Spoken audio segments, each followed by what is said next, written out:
La ilaha illallah Muhammad Rasulullah.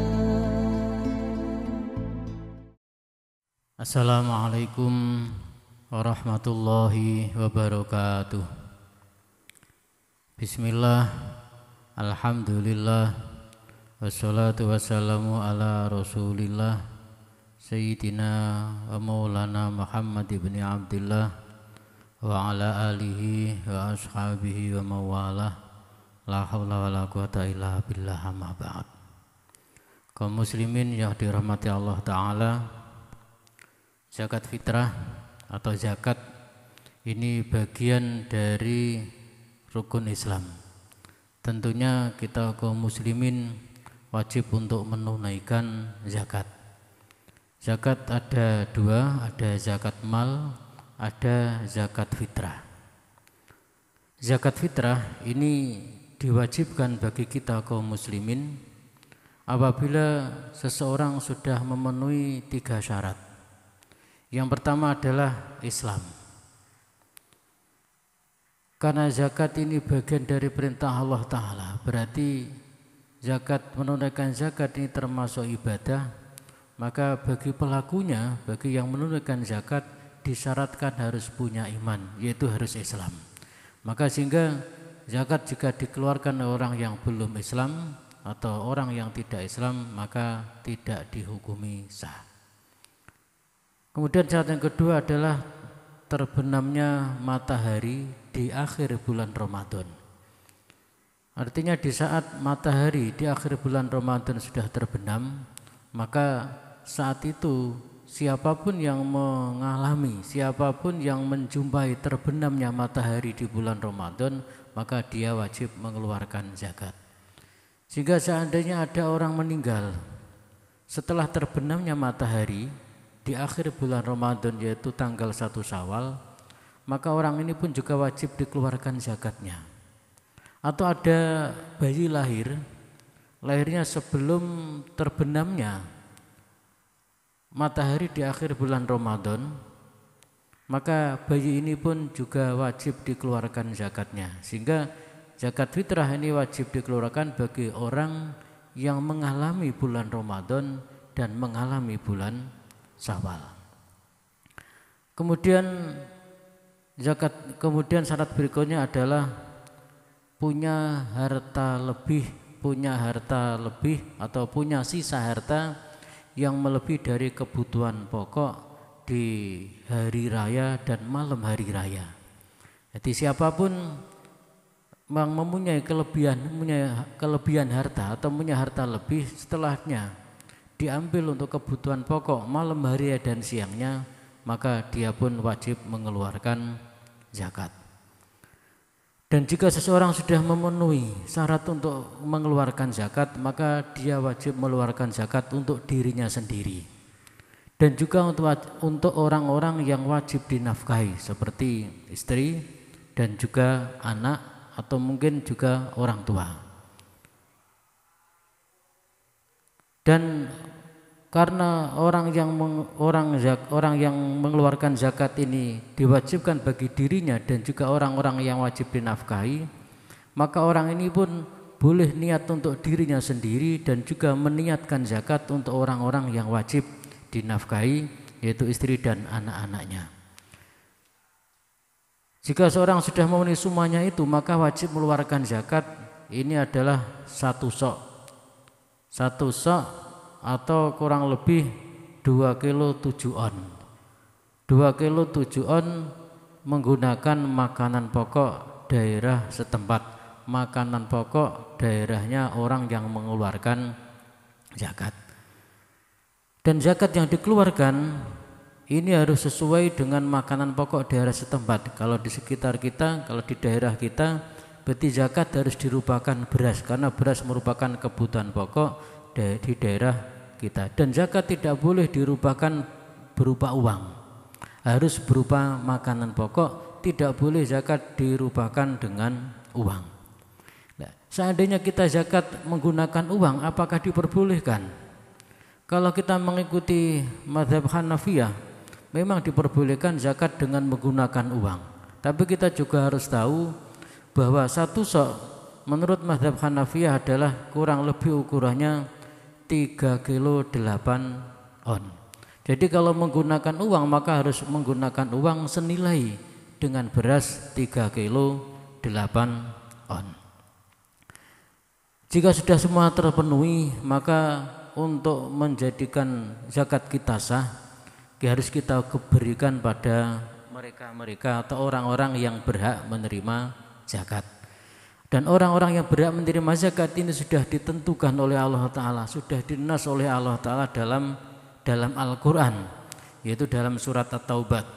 Surat At-Taubat ayat 60, ayatnya Bismillahirrahmanirrahim.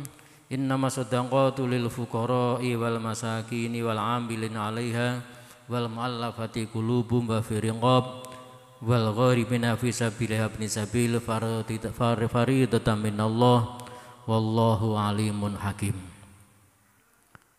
Sesungguhnya zakat ini hanya diperuntukkan pada orang-orang fakir, orang-orang miskin, orang amil zakat dan mu'alaf atau orang yang dilembutkan hatinya, pada budak, pada orang-orang yang punya hutang, pada orang-orang yang meluhurkan agama Allah Ta'ala, dan pada orang-orang yang dalam bepergian. Itu semua sebagai kewajiban dari Allah Ta'ala, dan Allah Zat yang maha mengetahui dan maha bijaksana. Karena orang-orang yang berhak menerima zakat sudah ditentukan jumlahnya, yaitu ada 8, maka tentunya kita tidak diperbolehkan menambah satu pun golongan orang yang berhak menerima zakat. Tentunya untuk meyakinkan kita bahwa zakat kita sudah sah, zakat kita sudah kita berikan pada orang-orang yang berhak menerima zakat yang telah ditentukan oleh Allah Ta'ala, kita juga harus mengetahui takrif atau definisi orang-orang yang berhak menerima zakat. Yang pertama adalah orang yang berhak menerima zakat adalah fakir. Siapakah fakir itu? Para ulama sudah menjelaskan yang dikatakan fakir dalam bab zakat adalah orang yang tidak punya harta dan tidak punya pekerjaan yang bisa mencukupi kebutuhan pokoknya. Saya ulangi, fakir adalah orang yang tidak punya harta dan tidak punya pekerjaan yang bisa mencukupi kebutuhan pokoknya. Jadi seorang fakir seandainya dia punya harta atau punya makanan, semuanya itu hanya sekedar untuk bisa bertahan hidup. Maka kalau digambarkan, seandainya orang ini membutuhkan uang 40.000 untuk kebutuhan pokok satu hari dari suatu keluarga, maka jika keluarga itu hanya mampu menghasilkan atau hanya punya uang kurang dari separuhnya, maka orang itu dikatakan orang yang fakir. Ini termasuk yang berhak menerima zakat. Kemudian yang kedua adalah orang miskin. Orang miskin adalah man qadaru ala malin aw kasbin yaqulun minuma mauqian min kifayati wala yakfihi. Kalau orang miskin adalah orang yang punya harta atau punya pekerjaan atau mungkin punya kedua-duanya yang bisa mencukupi kebutuhannya tapi masih belum cukup. Ini bedanya dengan miskin ya. Kalau bedanya dengan fakir, kalau fakir tidak punya harta dan juga tidak punya pekerjaan, tapi kalau orang miskin ini punya harta atau punya pekerjaan yang cukup yang bisa dianggap cukup untuk memenuhi kebutuhan pokoknya tapi masih belum dianggap cukup. Artinya seandainya cukup untuk kebutuhan pokoknya karena dia berusaha mengatur biar penghasilannya ini cukup sehingga dengan cara ngirit ataupun tidak membeli kebutuhan yang lain. Sehingga digambarkan kalau orang miskin, gambaran orang miskin seandainya dia dan keluarganya ini membutuhkan 40.000 untuk kebutuhan pokok setiap harinya, dia mampu menghasilkan separuh lebih dari separuh lebih, tapi belum mencapai pada kebutuhan maksimalnya. Dia hanya mampu menghasilkan di atas 20.000, tapi tidak pernah bisa mencapai 40.000. Jadi orang miskin, orang yang punya harta ataupun punya pekerjaan tapi belum bisa mencukupi standar kebutuhannya. Nah, kemudian orang fakir atau orang miskin ini diberi zakat sampai seberapa? Banyak diterangkan dalam kitab-kitab yang mutabarah bahwa orang-orang miskin atau orang-orang fakir ini diberi zakat sesuai dengan kebutuhannya, sesuai dengan keahliannya. Kalau memang orang fakir ini punya keahlian bercocok tanam, maka diberi zakat yang perkiraan zakat itu bisa cukup untuk membeli lahan, atau paling tidak cukup untuk membeli alat-alat yang bisa untuk mengolah lahan. Kalau memang orang fakir atau miskin ini punya keahlian dalam bidang dagang, maka diberi zakat yang kira-kira zakat itu cukup untuk modal dagang. Kalau fakir atau miskin ini punya keahlian dalam bidang pertukangan, maka diberi zakat yang kira-kira cukup untuk membeli alat-alat pertukangan. Bahkan diterangkan juga, jika orang fakir ini tidak mampu untuk kerja, dia hanya membutuhkan makan saja, maka sebisa mungkin diberikan tanah atau diberikan apapun yang bisa nanti mencukupi kebutuhannya sampai pada umur ghalib, pada umur kebiasaan seseorang. Berarti melihat ini, jatah fakir, jatah yang harus diterima fakir ini termasuk besar sekali. Tidak hanya ukuran kilogram mungkin, bahkan mungkin ukuran lebih dari itu, karena standar fakir ini diharapkan, setelah diberi zakat ini tidak lagi menjadi fakir miskin lagi, sehingga tahun depan ini bukan lagi tergolong orang-orang yang berhak menerima zakat. Kemudian orang yang berhak menerima zakat berikutnya adalah amil.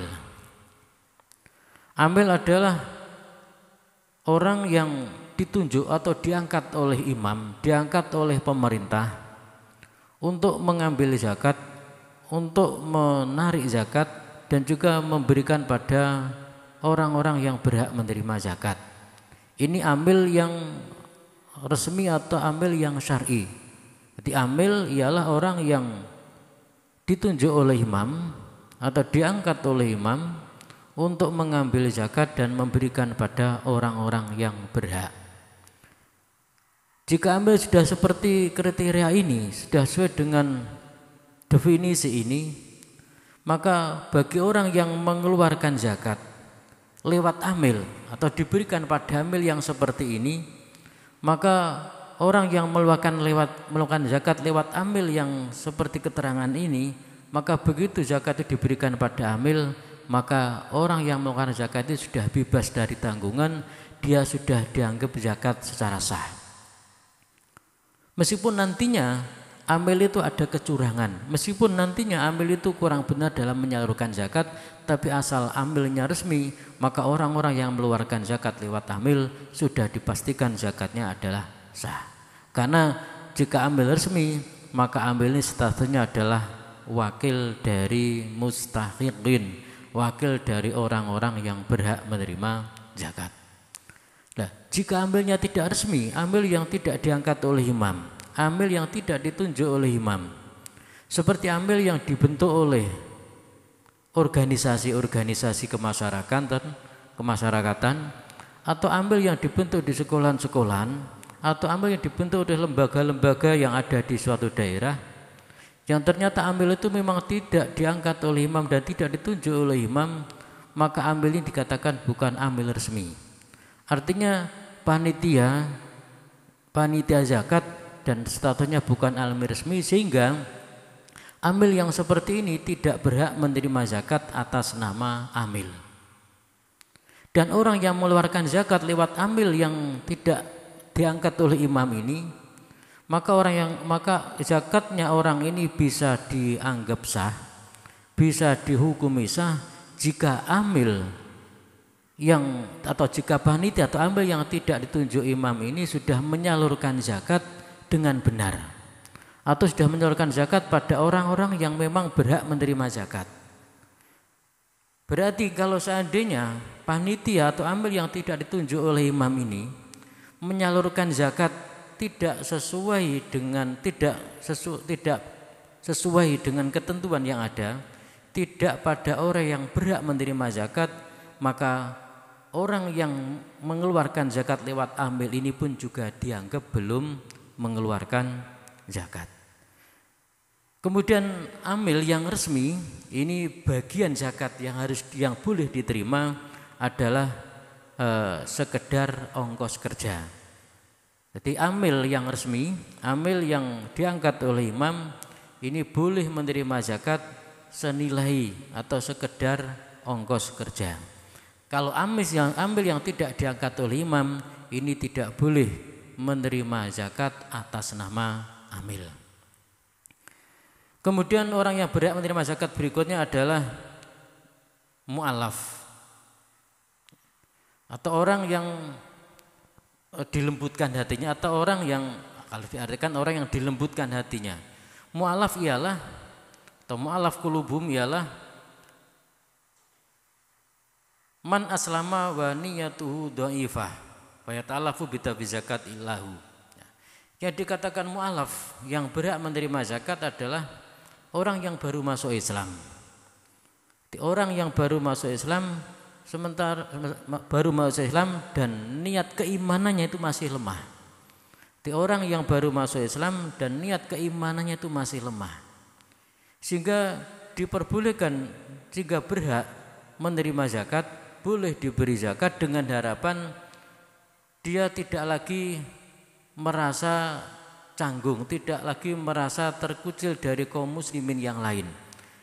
Diberi zakat agar dia merasa diperhatikan oleh Islam, diperhatikan oleh kaum muslimin. Ini yang pertama.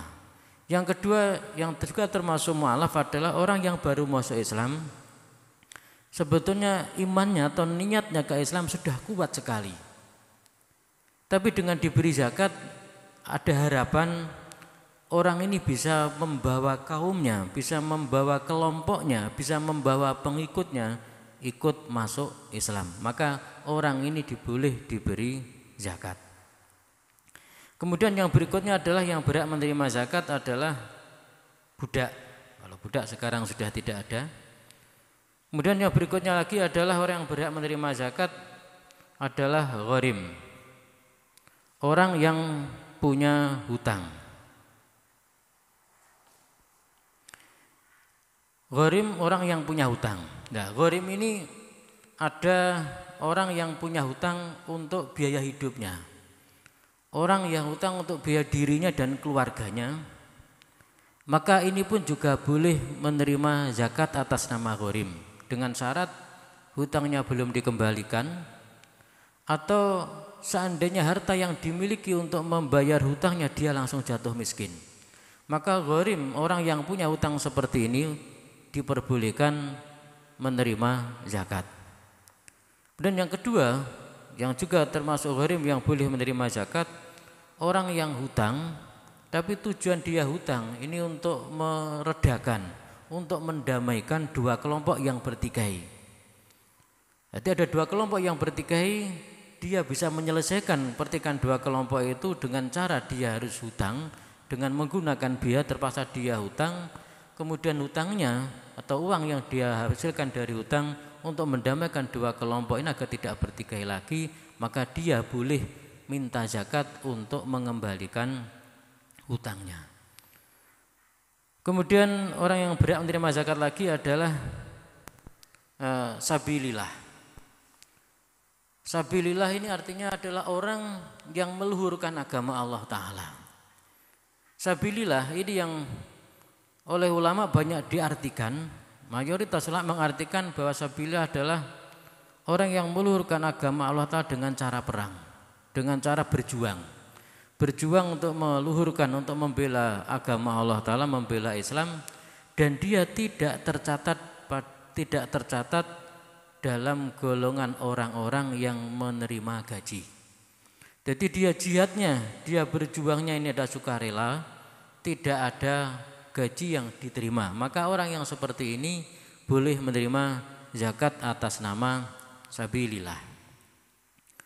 Kemudian bagaimana dengan sabilillah diartikan dengan yang lebih luas? Kita sering mendengar sabilillah diartikan dengan sabilil khair.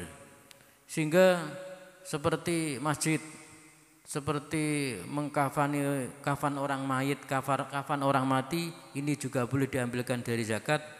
Tentunya pendapat seperti ini tidak bisa digunakan karena pendapat ini adalah pendapat yang sangat lemah. Pendapat yang sangat lemah ini tidak boleh diamalkan meskipun untuk dirinya sendiri. Lain kalau pendapat yang sekedar dhaif, sekedar lemah, maka boleh diamalkan untuk dirinya sendiri. Karena pendapat ini yang dinukil oleh Imam Qofal dari sebagian ulama yang tidak dijelaskan siapa ulama yang dia nukil, maka pendapat ini dianggap pendapat yang sangat lemah sehingga tidak boleh digunakan. Tidak boleh menerima zakat atas nama sabilillah dengan arti sabil khair, dengan arti lebih luas, sehingga masjid, musola, pondok tidak berhak menerima zakat atas nama sabilillah.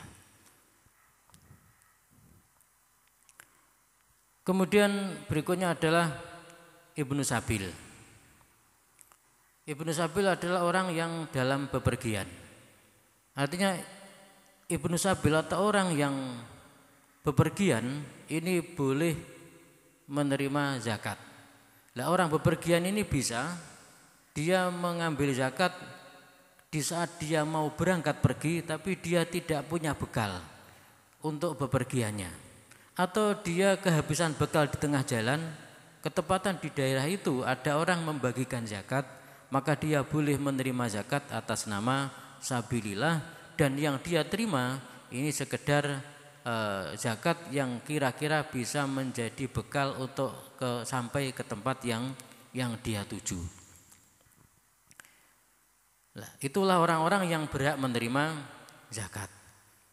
Kemudian seterusnya orang yang ada 5 orang yang tidak boleh diberi zakat. Ada 5 golongan yang tidak boleh diberi zakat. Artinya seandainya zakat diberikan pada 5 golongan ini, maka zakatnya tidak dihukumi sah. 5 golongan itu yang pertama adalah orang yang mampu, atau orang mampu disebabkan karena dia punya harta atau dia punya pekerjaan. Harta atau pekerjaan itu cukup untuk menghidupi kebutuhan pokok tiap harinya. Berarti ukurannya orang mampu dalam bab zakat yang tidak berhak menerima zakat ini ada 3 ukurannya. Dia punya harta saja yang kira-kira harta ini cukup untuk memenuhi kebutuhan dia sampai pada umrul ghalib istilahnya, sampai pada umur yang perkiraan cukup seandainya dimakan sampai umur kira-kira 63 tahun, sampai umur 63 tahun hartanya masih cukup, maka dia ini tidak berhak untuk diberi zakat, tidak boleh diberi zakat. Atau orang ini punya pekerjaan, harta mungkin enggak begitu banyak, punya tanah hanya selebar rumah yang dia tempati, tapi dia punya pekerjaan yang pekerjaannya itu cukup untuk memenuhi kebutuhan setiap harinya, maka dia pun termasuk orang yang tidak boleh diberi zakat, dianggap orang yang cukup. Atau orang yang punya pekerjaan sekaligus punya harta. Dia punya harta dan juga sekaligus dia dikerjakan sendiri atau hartanya itu dikelola sendiri. Berarti dia punya harta sekaligus punya pekerjaan dan ternyata cukup untuk kebutuhan pokok setiap harinya, maka dia pun juga tidak boleh diberi zakat. Kemudian yang kedua adalah yang tidak boleh menerima zakat lagi, tidak boleh diberi zakat lagi adalah Banu Hashim dan Banu Muthalib. Artinya keturunan Bani Hashim dan keturunan Bani Muthalib ini pun juga tidak boleh diberi zakat. Kemudian yang nomor 3 adalah orang kafir, ini juga tidak boleh diberi zakat karena zakat itu bagian dari ibadah berupa harta, maka tentunya yang menerima pun disyaratkan juga harus muslim, disyaratkan harus punya iman. Orang kafir tidak boleh diberi zakat. Kemudian lagi orang yang tidak boleh diberi zakat adalah orang yang kebutuhan pokok hariannya sudah dicukupi oleh orang lain.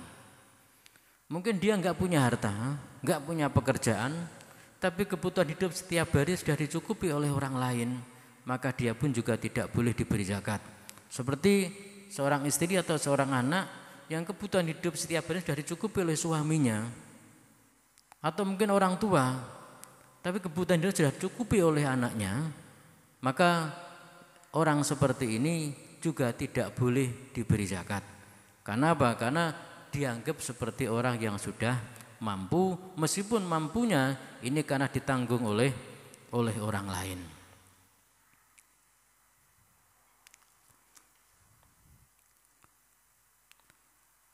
Mungkin itu saja yang bisa kami sampaikan. Kurang lebihnya minta maaf. Ihdinas siratal mustaqim. Assalamualaikum warahmatullahi wabarakatuh.